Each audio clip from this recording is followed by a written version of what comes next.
الحمد لله الذي وكفى وسلام على عباده الذين اصطفى أما بعد فقد قال الله تعالى في القرآن المجيد والفرقان الحميد فأعوذ بالله من الشيطان الرجيم بسم الله الرحمن الرحيم إنما يخشى الله من عباده العلماء إن الله عزيز غفور صدق الله العظيم.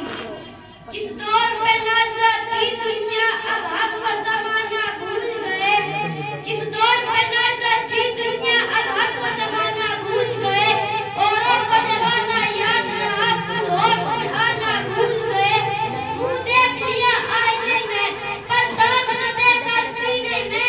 جی ایسا لگایا جینے کو مرنے کا مسلمان بھول گئے.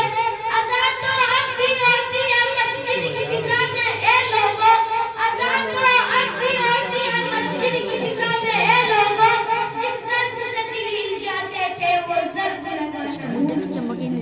محترم حضرات اور مہمانان عزام، آج ہم میرانا باسوا شہیدان عشق و وفا وارثان بلاد اور سراقیل آزادی کی شرح کی تعریف حاصل کر رہا ہوں، جن کا قلب و جگر اسلام کی عظمت سے معمور تھا، جن کے چہرے پر عظمت استقلال کی کرنیں جلوہ و فکر تھی، جن کے چہرے پر عظمت استقلال کی کرنیں جلوہ و فکر تھی، جن کا دل جذبۂ جہاد سردار تھا، جنہوں نے اپنی پوری زندگی اسلام کی سربلندی اور اعلیٰ کلمت اللہ کی وقف کر دی تھی.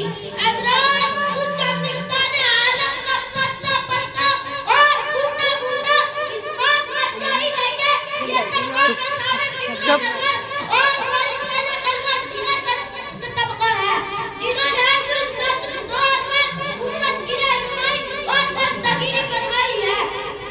یہ طبقہ ان وارثان کلمت کا قافلہ ہے جنہوں نے ہر دور میں باطل کا مقابلہ کیا.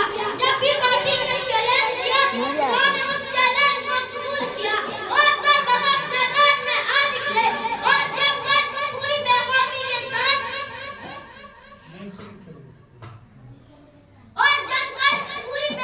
کے ساتھ باطل کا مقابلہ کیا. یہی وہ حضرات ہیں جنہوں نے اپنی جانیں تو دے دی لیکن باطل کو کبھی پیٹ نہ دکھائی. حضرات جب ہندوستان کی مقدس سرزمین پر انگریزوں کا ناپاک سایہ پڑا اور اپنی شادیانہ اور عیالہ چالوں سے یہاں کے مالک بن بیٹھے، جب باشندگان ان پر طرح طرح کے ستم کے پہاڑ توڑے جانے لگے، جب ہندوستانی کو غلام بنایا جانے لگا، جب ہندوستانی کا خون ان کے پسینے سے زیادہ آزاد لگا، تو ایسے نازدار وقت میں سب سے پہلے جس شخص نے قائم بغاوت بلند کیا وہ محدث کبیر شاہ عبدالعزیز ابن ولی اللہ محدث دہلوی رحمۃ اللہ علیہ ہے. یہی وہ مجاہد ہے جنہوں نے سب سے پہلے سب کے نسلین کا اعلان فرما دیا تھا. مسند در پر بیٹھے قرآن و حدیث کے درس دینے والے علماء نعرہ تکبیر، اللہ اکبر، اللہ اکبر، زندہ باد، زندہ باد، زندہ باد، زندہ باد. شاہ عبدالعزیز کا فتویٰ کیا ہے؟ ایک ہی دشمن لگے تو بندہ برزیر پڑی اور انگریزی سے حرام ہو گئی. جگہ جگہ آسمانی کے شعلے بھڑکنے لگے، سینے میں والے پر چلنے لگے اور حوصلہ نے اندائیہ علیہ شروع کر دی. مسند درس پر بیٹھے قرآن و حدیث کے درس دینے والے علماء کرام اور خانقاہوں میں بیٹھ کر اپنے پوری جگہ سے شمع اسلام کو روشن کرنے والے مشاہد و اعزام اپنے مدرسہ اور خانقاہوں کو چھوڑ کر میدان میں آ گئے اور گناہوں کے خلاف ایک معاذ بنا کر توکل اللہ کی منزل کی جانب بے سر و سمانی کے عالم میں نکل پڑے. اور میں اکیلا ہی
کام چل کہتا ہے جب میں اپنے خیمے میں گیا تو مجھے مردار کی بدبو محسوس